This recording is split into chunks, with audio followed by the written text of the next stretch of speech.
Hello, my name is Quency Gardner and welcome to another minute video. With these minute videos, I hope to bring a moment of enlightenment. And I find that it's been very difficult to keep the restriction to just a minute. Many times I end up going beyond a minute and sometimes even beyond 5 minutes. But hopefully I'll try to make it as short as possible. And you will have to make the determination as to whether or not these are moments of enlightenment, what I am presenting. I'm sure that for some it will not be moment of enlightenment, but I am putting forth great effort to try to touch the lives of as many people as possible because the Lord is concerned about you. God's love is great towards you, those of you who are listening, those of you who click on to these videos, these minute videos, minute messages, as I've labeled them. God desires to touch your life, no matter what your situation is. God is concerned about you and he wants to touch you. You are important to God. You are valuable to God. You are just as valuable to God as I am. My value is not greater than your value. Your value is not greater than mine. But God values you. God will listen as intently to you as he would to me. Now, of course, there is some who say that God heareth not the prayers of a sinner. Let me bust that concept right off.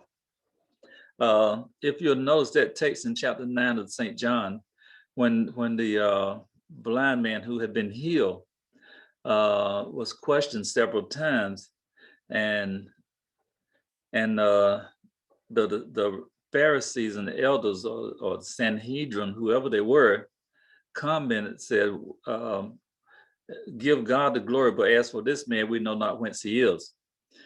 The blind man, remember, in response said, he said the following, why, herein is a marvelous things. We know that from the beginning of time till now, and I'm going to paraphrase much of what it said.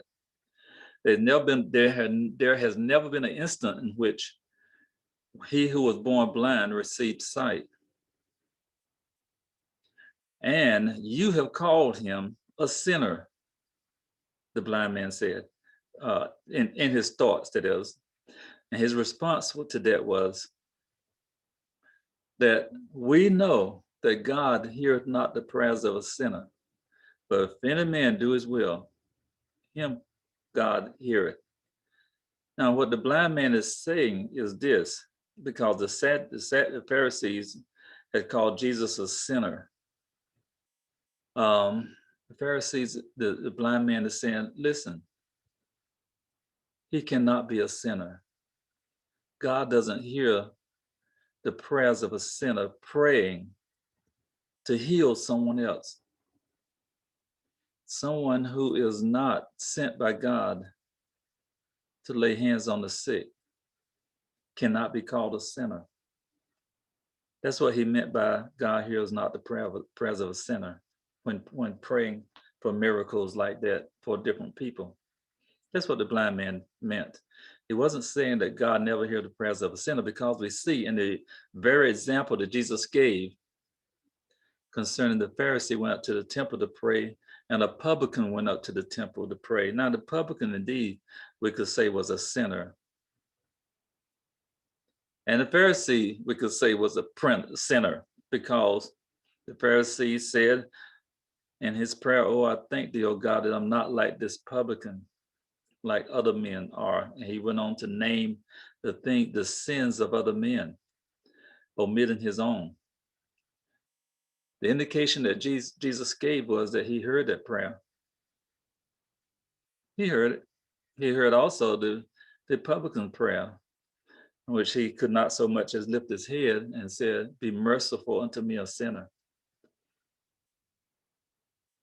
Now, that publican left from there justified. The Pharisee did not. So we see that God always hears prayers. God doesn't just close his ears to prayer. So It won't be a thing where someone will accuse God of, God, just because I wasn't saved, you chose not to hear my prayer. That won't be said because that has never happened. Always remember that God hears all prayers. He does. And God is concerned about you and interested in you. So no matter what your sickness is, there's a certain man who was sick, Bartimaeus, I believe. And when he heard that Jesus was coming by, and this is going to be very quick, uh, he he wasn't expecting Jesus to come by that day, but he cried out to Jesus and said, "Jesus, thou son of David, have mercy on me." And there was such a crowd around Jesus that he probably didn't hear, so he cried even louder, and they tried to hush him up.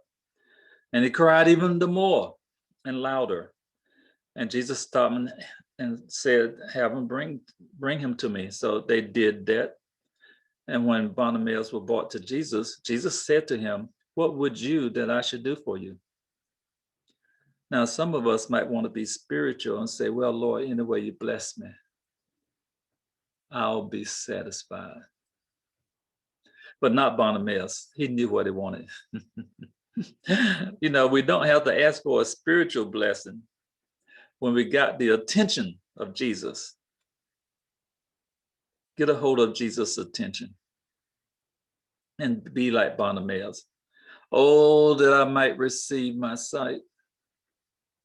And Jesus healed him. Jesus didn't say that you should have asked for spiritual sight. You should have asked for spiritual strength. You should have asked for all these other spiritual things that you could have gotten. Jesus was concerned about both his physical being and his spiritual being. We think the Lord is only concerned about just the spiritual. He's concerned about your physical being as well. Amen. Remember that. Amen. And you have a blessed and wonderful